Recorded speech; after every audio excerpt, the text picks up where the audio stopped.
historians can help us as institutions understand ourselves better, understand why some of our challenges are so deeply entrenched, how they feel so intractable.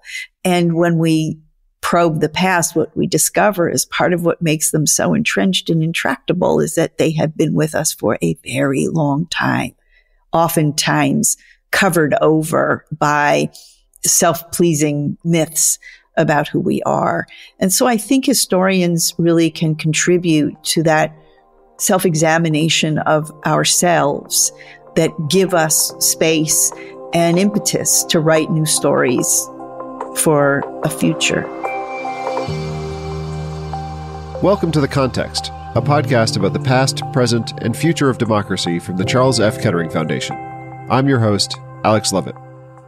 My guest today is Martha Jones. Jones is the Society of Black Alumni Presidential Professor, Professor of History, and Professor at the SNF Agora Institute at Johns Hopkins University. She's also the director of the Hard Histories at Hopkins project.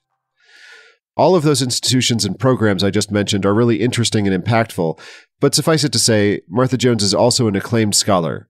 She's written 3 award-winning books about American history, and she's an expert on race and rights, particularly in the 1800s. As it turns out, she also served on my own dissertation committee back when I was receiving my doctorate in American history. Her most recent book is Vanguard: How Black Women Broke Barriers, Won the Vote, and Insisted on Equality for All.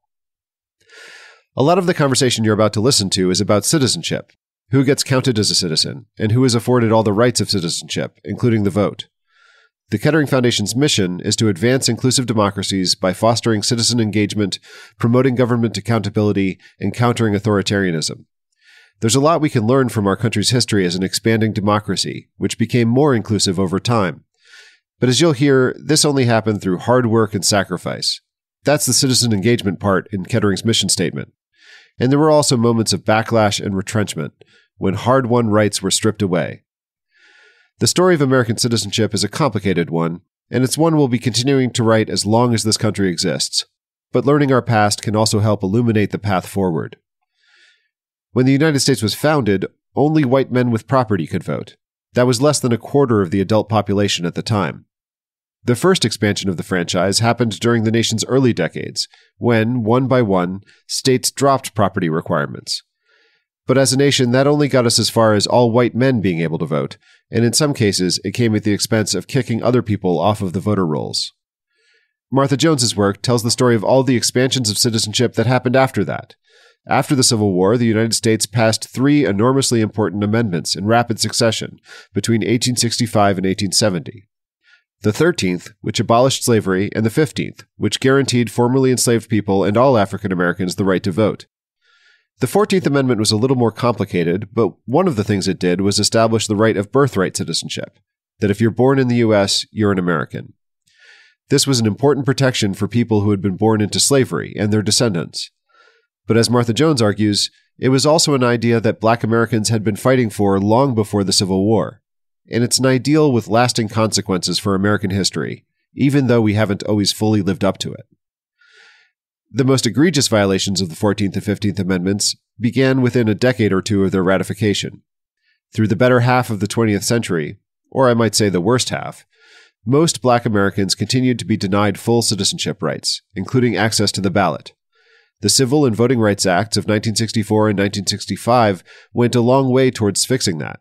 In the meantime, women started winning the right to vote in some states in the late 1800s, and nationally with the 19th Amendment in 1920.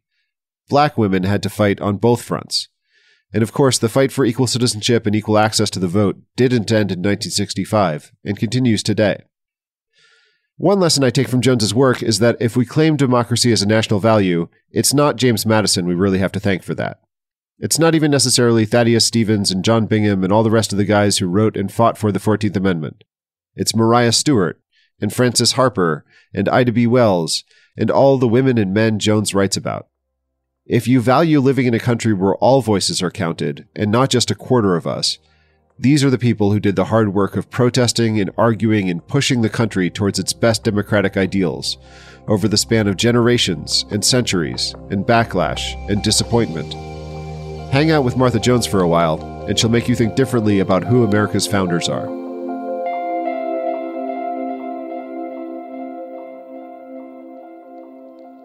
Martha Jones, welcome to The Context. Thanks for having me.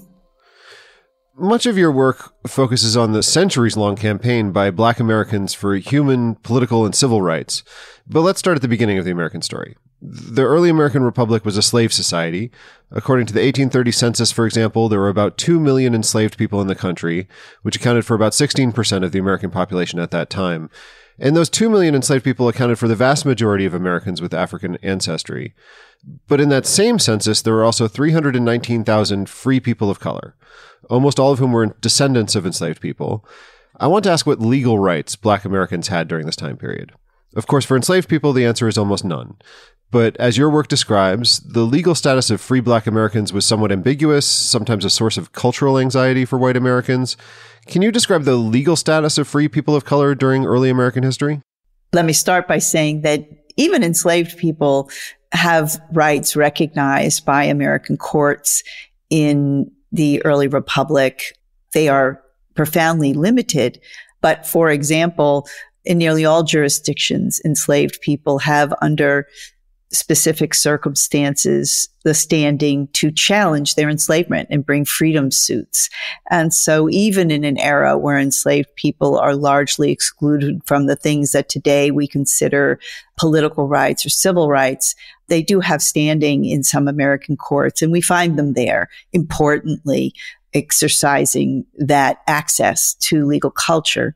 But you asked about free African Americans. And of course, in my work, this has been a focus because an understanding of those 300,000 individuals who grow by the Civil War era into 500,000 are folks who really do allow us to understand how fractured a political culture they live in the early decades of the 19th century. Again, what rights do free Black Americans have? Well, it depends on where you are and who you ask. There is no particular provision in, for example, the U.S. Constitution with respect to free people of color. But when we look to state law, we will find many, many iterations of, for example, what we call Black laws, laws that constrain employment, that constrain movement, that constrain public gatherings, that constrain institution building, property holding, all based upon race or color in the early American Republic. And at the same time, we will find Black Americans in the courthouse using ordinary civil remedies, from the writ of habeas corpus to bankruptcy and more, to secure oftentimes their personal rights and, of course, their property rights. It's to say that probably what best characterizes the early republic is how unsettled, how fraught a scene free Black Americans encounter when they enter a courthouse. It's very different if you enter a courthouse in Boston, Massachusetts, or Baltimore, Maryland, or Charleston in South Carolina, or New Orleans in Louisiana. And so, as much as I know it's a cliche coming from a historian, the answer is it's complicated, but it's importantly complicated because this, in my view, is really the legal disability to which free people of color are subjected. This tyranny of uncertainty, the changeability across time and space of who they are and who they are before the law, is its own kind of terror, whether one is in a given instance benefiting or winning a particular suit or losing in front of a judge. It is that changeability, that uncertainty about where you stand that really characterizes who free people of color are. So as you're describing there, Black Americans and women faced severe discrimination in the early republic. But over the course of multiple generations, they convinced other Americans, white male Americans, to extend privileges of citizenship, such as the vote. I think it's easy to see your work as chronicling a success story of African Americans and Black women in gaining greater inclusion into American democracy. And a lot of how Black men and Black women accomplished that change was through building their own institutions and networks, churches, conventions, mutual aid organizations, etc. What role did collective institutions play as Black Americans worked to extend their privileges of citizenship? One of the things that's clear about free Black Americans is that they are not going to forego or postpone their embodiment of membership in the body politic simply because they are excluded. So, for example, our best example comes from what by the 1830s comes to be known as the colored convention movement.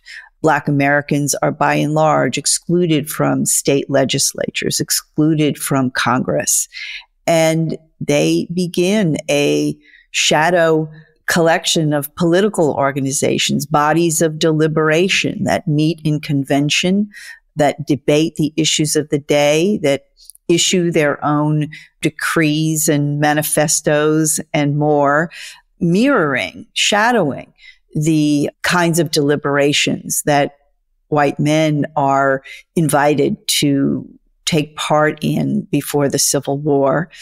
They might have simply waited until their activism opened those doors in Congress and in state legislatures, but they don't wait. And their deliberations are meaningful in the sense that they are a site for the sophisticated and sustained development of ideas. And I write about in one of my books the ways in which American thinking about birthright citizenship emerges directly out of those convention deliberations in the decades before the Civil War. So they are developing ideas, debating their terms, promoting ideas. At the same time, they are working together strategically, creating networks of knowledge and of organization that are linked importantly to anti-slavery organizing and activism in the same period. And at the same time, they are giving birth at the local level to a whole panoply of self-help and benevolent enterprises that are the safety net for Black Americans who cannot look to the state or even their localities for relief from the basic wants of life, poverty, hunger, homelessness, etc. But this is not a separatist or a nationalist impulse. It is a profoundly pragmatic response to generations of exclusion that both looks to sustain a community as it is and to build it up as it can be, but also has its sights on, as we often put it, breaking down barriers and gaining access to real or mainstream sites of political power. So I want to follow up on a couple of things you said there. One is that as you're talking about the colored convention movement as in some ways based on the model of American democracy from which those Black Americans were excluded. And one thing that I've always found interesting about this is that the people you're writing about are facing, the most discrimination under the current system. But mostly they're not arguing for destroying that system. They're saying they should be included in it. They're not saying democracy is a bankrupt idea. What do you make of this? Despite all the discrimination they faced and all the evidence they saw in their own lives that American democracy didn't live up to its own ideals, why do you think Black Americans and women in this time period drew from arguments and rhetoric from that sort of American democratic tradition? There are debates among Black activists in this period about the wisdom and the efficacy, even the legitimacy of signing on to the American project. And there are within the convention debates moments at which some even caution against the prospect of full inclusion. The thinking goes something like, if we become fully Americans, we become liable for the sins of the nation. And not only do we become beneficiaries, right, of the largesse of the nation. So it is a complex and a fraught prospect. And yet, this, I'm not one who would judge convention activists from the knowingness of the 21st century, which is to say, these are not men and women who yet know that it will take a civil war to abolish slavery, that on the near heels of Reconstruction will rise up a century of Jim Crow, etc. And so without the benefit of that kind of hindsight, these are generations of folks who look to pick up from the founding generation and its documents, its best ideals, and then to hold the feet of the nation to a fire that might cause the U.S. to live up to those ideals. Now, we know it's a long and fraught story going forward, but I would still argue that the legacy of, for example, those colored conventions that worked out the concept of birthright citizenship contributed to this nation, if not a wholesale and ironclad democratic regime, helped to set in place one remarkable pillar of that regime that is still with us today, a pillar upon which we build as we think about broadly and very specifically questions of justice and inclusion and rights. So I think we're right to hear their trepidation about what it means to be Americans, and at the same time to appreciate that they were among historically some of the nation's best champions, or at least champions of its best ideals. Well, so one aspect of that might be this concept of birthright citizenship. You've mentioned this a couple of times. That's something that does end up in the 14th Amendment and is, now part of our Constitution, is continued to be a subject of some debate. Donald Trump likes to talk about ending birthright citizenship. So what is birthright citizenship? And, how does this African-American reform movement contribute to making it part of the American political culture? The original Constitution of 1787 does not define who is a citizen of the United States. It variously provides for the rights of citizens. It requires that the president be a natural-born citizen, and at the same time does not tell us who is and who is not a citizen of the United States. With that opening, we begin as a nation with hardly a free-for-all, but a kind of open market on who gets to decide who is a citizen. And so we will see Congress at various junctures mobilizing its definitions of who is a citizen. We will see state legislatures use their own definitions of who is a citizen. We will see courts, both state and local and federal courts, all offer their interpretations of who is a citizen, but it is really an open question. So here, within the convention movement, within church deliberations and many Black newspapers and more, there grows up a critical look at the Constitution itself, its text. They recognize that the president must be a natural-born citizen of the United States. And they reason, if the president is a natural-born citizen, there must be such a thing, right? There's a category that is the natural-born citizen. And aren't we as natural-born as any citizen of the United States? In one way, they make this very textualist argument.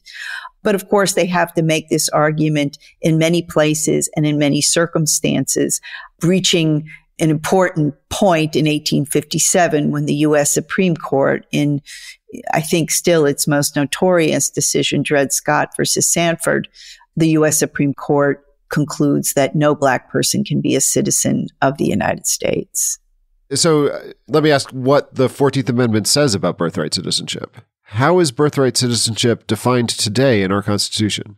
So the Civil War era really not only brings us transformations that are rooted in the abolition of slavery, it is also the site for transformations in the body politic, including who is a citizen. And Congress looks to remedy the oversight in the 1787 Constitution and also the ruling in Dred Scott in 1857, and now through a series of interventions, first the Civil Rights Act of 1866, and finally in 1868, the 14th Amendment, which provides that all persons born in the United States are citizens of the United States. And this is the regime in which we continue to live until today. Well, it is and it isn't, right? Because the Reconstruction is enforced for a limited period of time in the South. What I want to ask here is about this time period when, as you're saying, you have Dred Scott in 1857 that says black people aren't citizens and can never be citizens. And then within a decade, or almost a decade, you have a series of new Reconstruction amendments redefining citizenship, saying that African Americans born in the U.S. are citizens of the United States. And then, another decade after that, you have the beginnings of Jim Crow segregation in the South and those Reconstruction amendments essentially being ignored. So that feels like pretty rapid change for people who are living through that in the span of a single generation in the legal status of Black Americans. How do you understand the experience of that for people who are living through that time period? Reconstruction, the term we give to the period that follows the Civil War, that political era that is characterized by the incorporation of formerly enslaved people into the nation, including into the body politic. Reconstruction is an extraordinary experiment in interracial democracy. It is right, of course, that by the 1890s, Reconstruction will be defeated, both politically and on the ground, for Black Americans, with the rise of a new regime that we call Jim Crow, characterized by segregation, disenfranchisement at the polls, and violence, the violence of lynching. But I would caution us not to dismiss the accomplishments of Reconstruction. That provision of the 14th Amendment, the Birthright Citizenship provision that we've spent some time looking at closely, survives the rise of Jim Crow. It survives so much so that at the end of the 1890s, when there are attempts to exclude Chinese Americans from the country, the charge is that even Chinese people born in the United States, or people of Chinese descent born in the United States, cannot be citizens of the United States. The U.S. Supreme Court is clear that the birthright principle holds, and the children of Chinese immigrants who themselves cannot be citizens, are citizens of the United States. And that is the regime in which we live even today. So there are provisions within the Reconstruction amendments that hold, and hold importantly.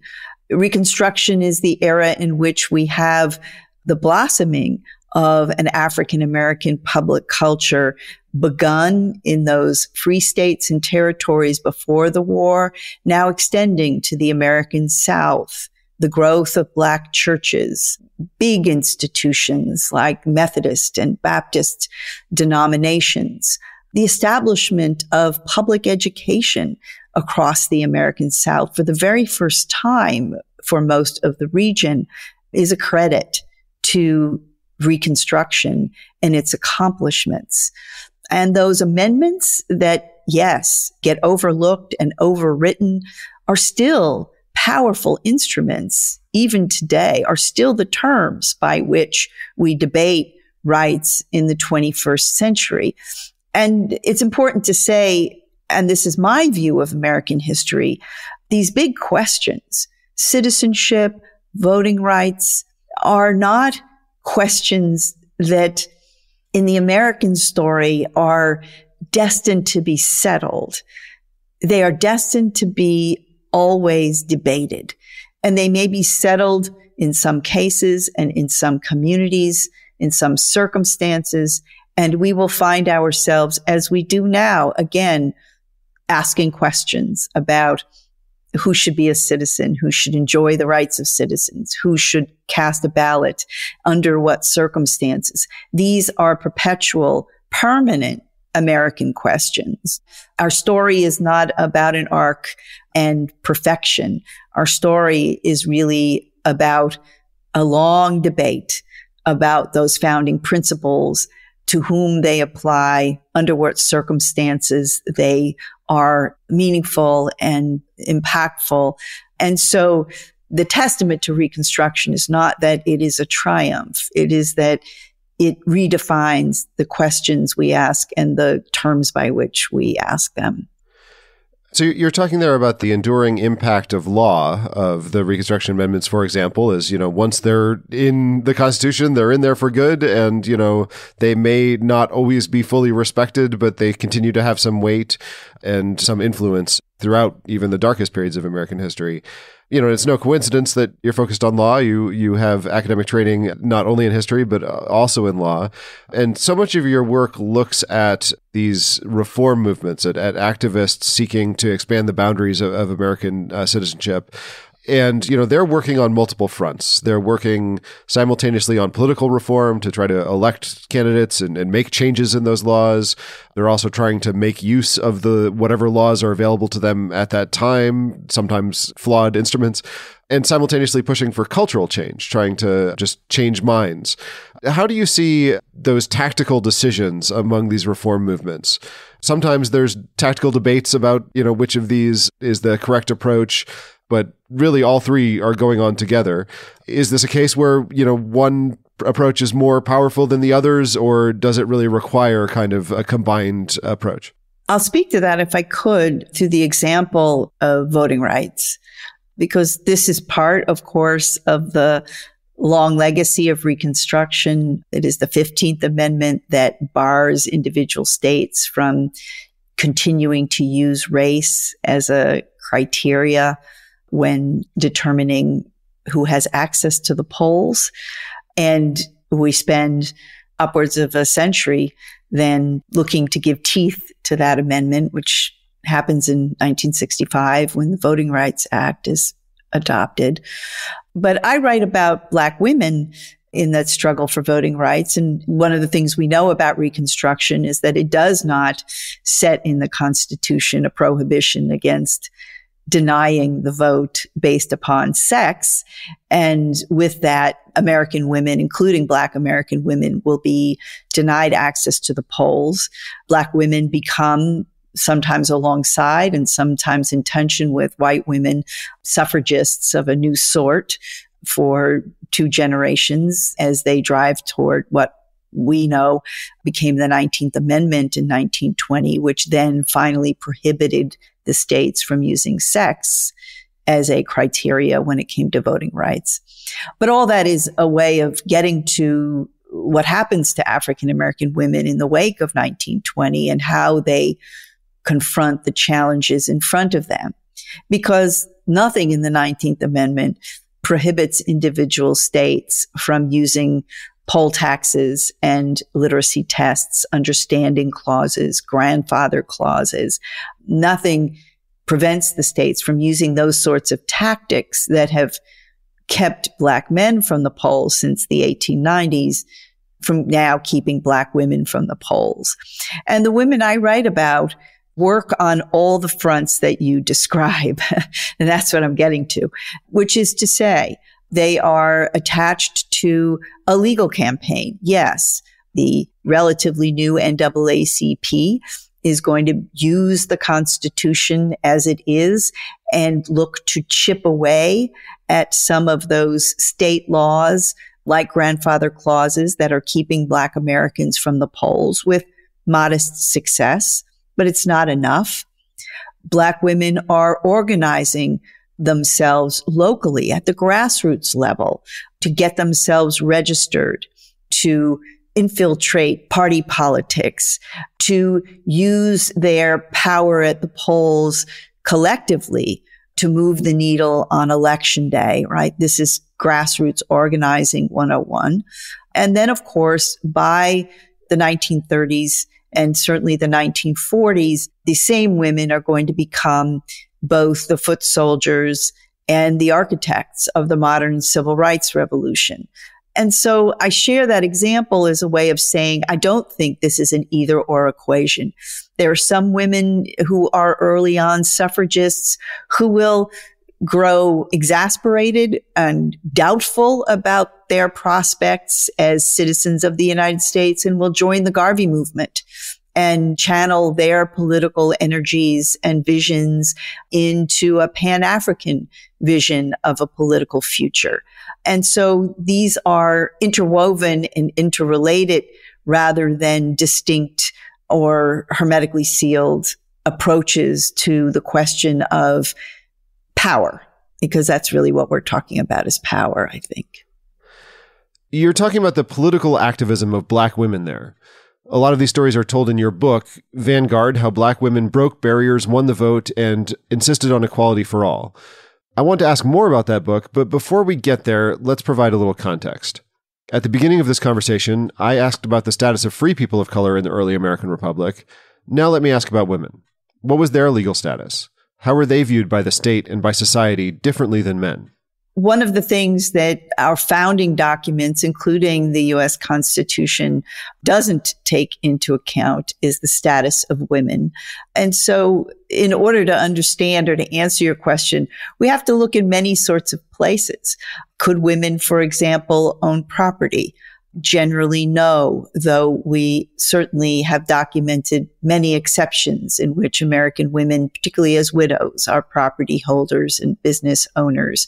Do women enjoy bodily autonomy as we think of it in the 21st century? Absolutely not. And the end of the 18th century is an era in which we see the writing of new, more modern statutes that begin to address women's bodily autonomy, their liberty from sexual assault, for example.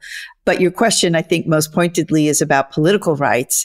And what we know is that there's nothing in American law that expressly provides for or guarantees to women any political rights, including the right to vote, but also, for example, the right to hold office or to sit on juries. And at the same time, we can point to exceptional places like the state of New Jersey, where for a very brief time in the early republic, there are American women who do vote. So our national story is also a state level story, is also a story of exceptions as well as rules. But to put the answer most plainly, American women are really not considered and not included in the body politic at the nation's founding. Well, so let's talk about your work about Black women who are facing kind of a double whammy of discrimination, both on gender and race terms. And the women's movement can be racist and the Black rights movement can be sexist. In some ways, that causes some splintering in the movements. In 1840, the biggest organization in the U.S. dedicated to the abolition of slavery splintered into two organizations, largely over the role of women in the organization. And in 1869, the largest women's suffrage organization divided mostly over the question of citizenship and voting rights for Black men, the Reconstruction Amendments we were previously discussing. So one way to see that is as evidence of gender discrimination in the racial justice movement and race discrimination in the gender justice movement.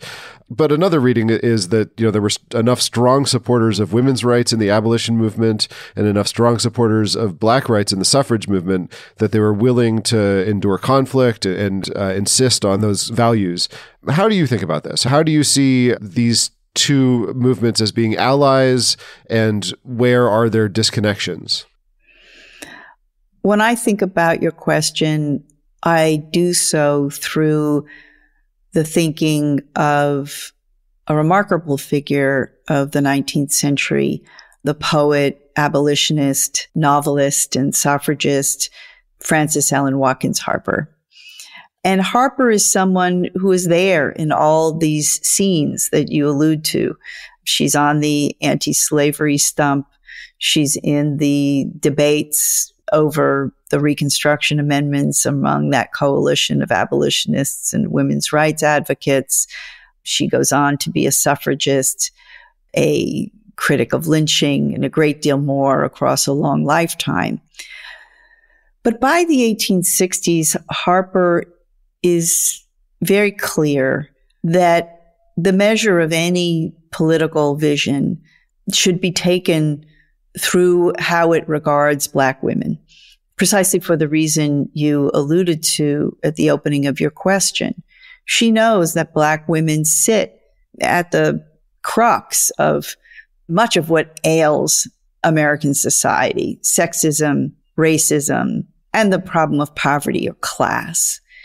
And she not only holds up Black women as the measure of the nation, but she tells us that what we are striving for is that universal vision in which race, status, color, class, gender matter not for one's force, one's inclusion, one's power in the body politic.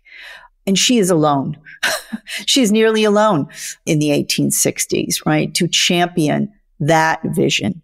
And what we have as a consequence is the emergence of a distinctly Black women's vision for democracy, one that is truer to the founding ideals than nearly any other being espoused in the same period.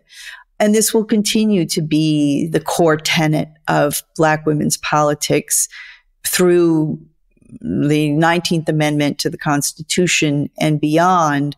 They use their own experience, their own position to reframe politics in radically universal terms. So speaking of Black women carrying an idea forward over the course of a long span of time, your book, Vanguard, which focuses on the history of Black women in the U.S., starts in the 1810s with Jarena Lee, and it ends 2 centuries later with Stacey Abrams. So over the span of those 2 centuries, there's a revolution in cultural attitudes and government policies towards Black women, but that certainly isn't quick. So this is a story of Black women fighting for inclusion over the span of multiple generations, with many of those women not living to see access to the ballot box or some of the other goals that they're fighting for. Do you think there's a lesson here about social change more broadly?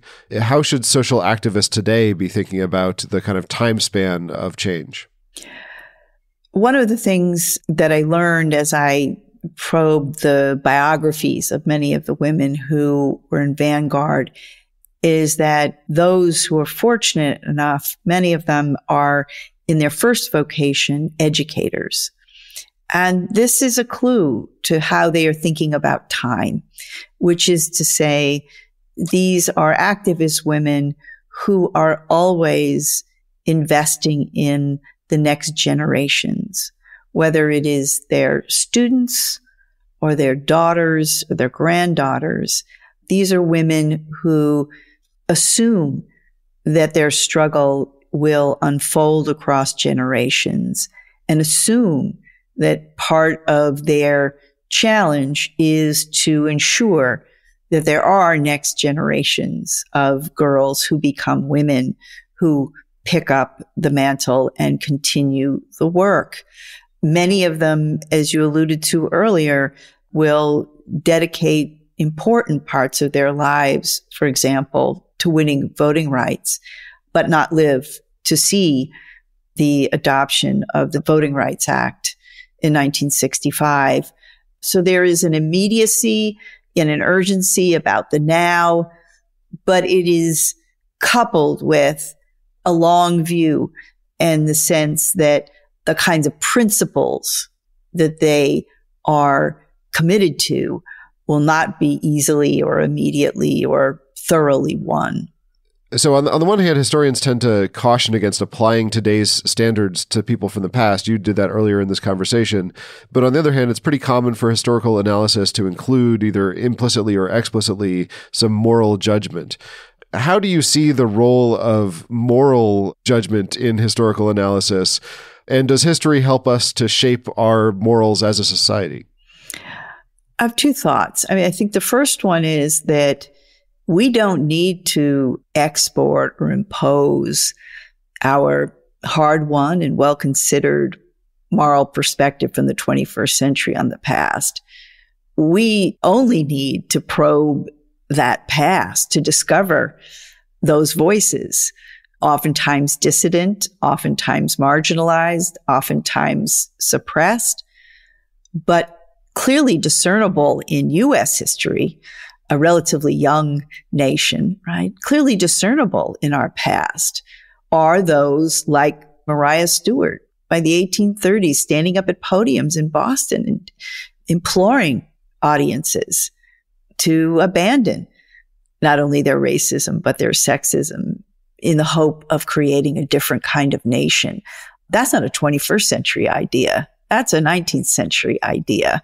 And so part of what historians can do is help to surface the panoply of voices, those dissident voices, those moral voices that tell us something, not only about who we were, but who we aspired to be even centuries ago.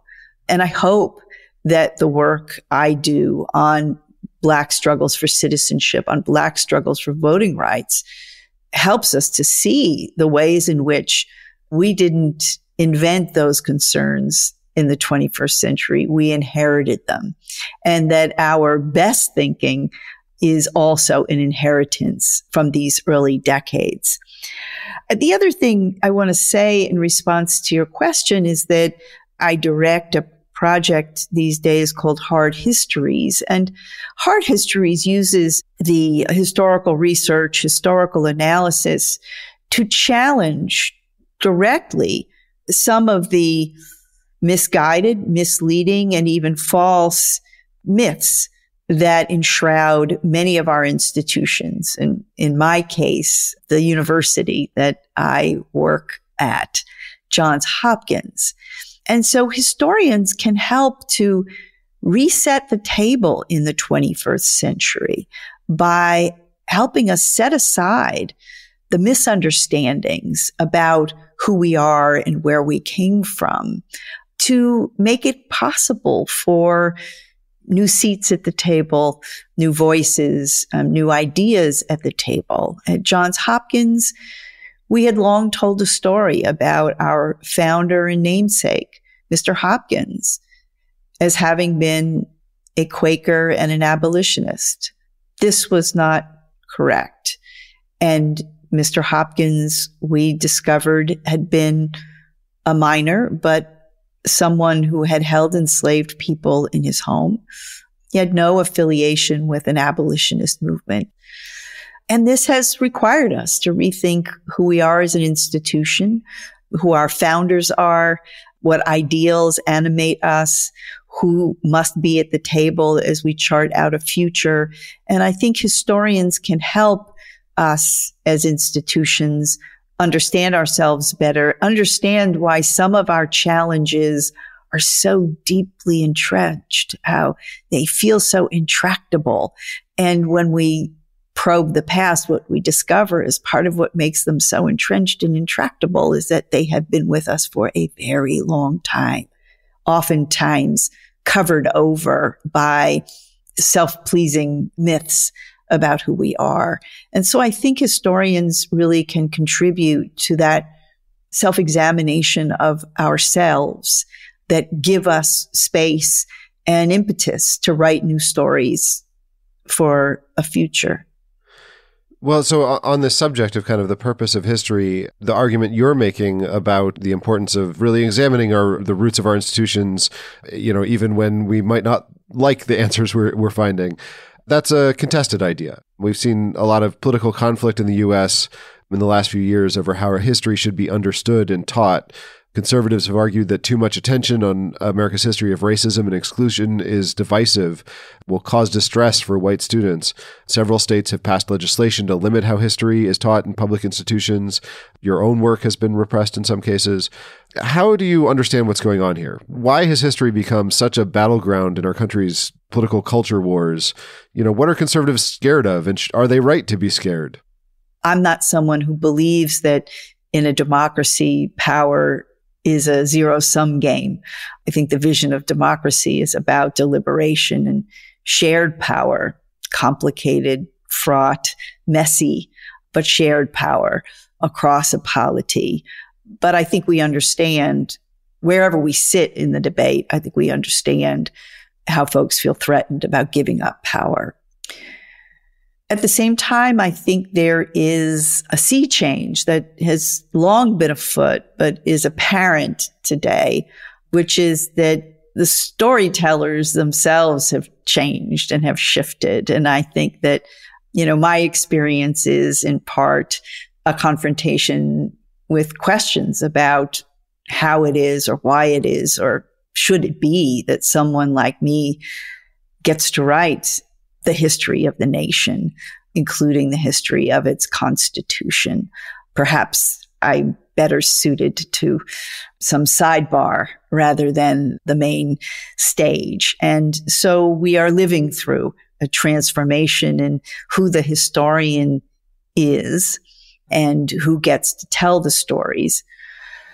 But I think it would be a mistake to frame our present day strife as new. Well, of course, it is new and of its own time.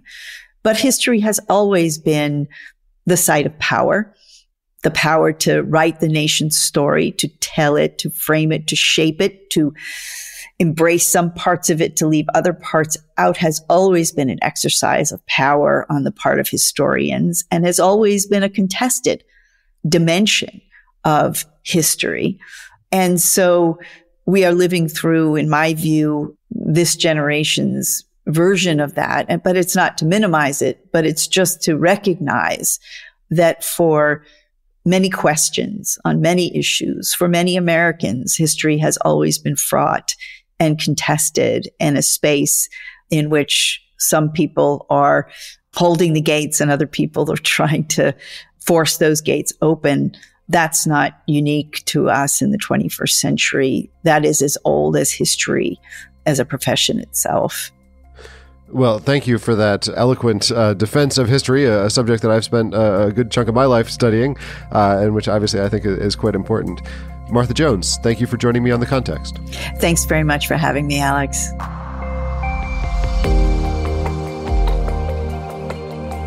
The Context is a production of the Charles F. Kettering Foundation. I'm Alex Levitt, a senior program officer and historian with the Foundation. Other people who work on the show include our research assistant, Isabel Pergandy, our episode producer, George Drake Jr., and our director of communications, Melinda Gilmore. If you have questions or thoughts about the show, reach out at thecontext@kettering.org.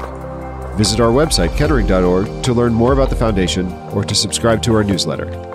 And if you like the show, please leave a rating or a review on Apple Podcasts or wherever you listen. Thanks, and we'll be back in 2 weeks with another conversation about democracy. The views expressed during this program are critical to us having a productive dialogue, but they do not reflect the views or opinions of the Kettering Foundation. The Foundation's broadcast and related promotional activities should not be construed as an endorsement of its content. The Foundation hereby disclaims liability to any party for direct, indirect, implied, punitive, special, incidental, or other consequential damages that may arise in connection with this broadcast, which is provided as is and without warranties.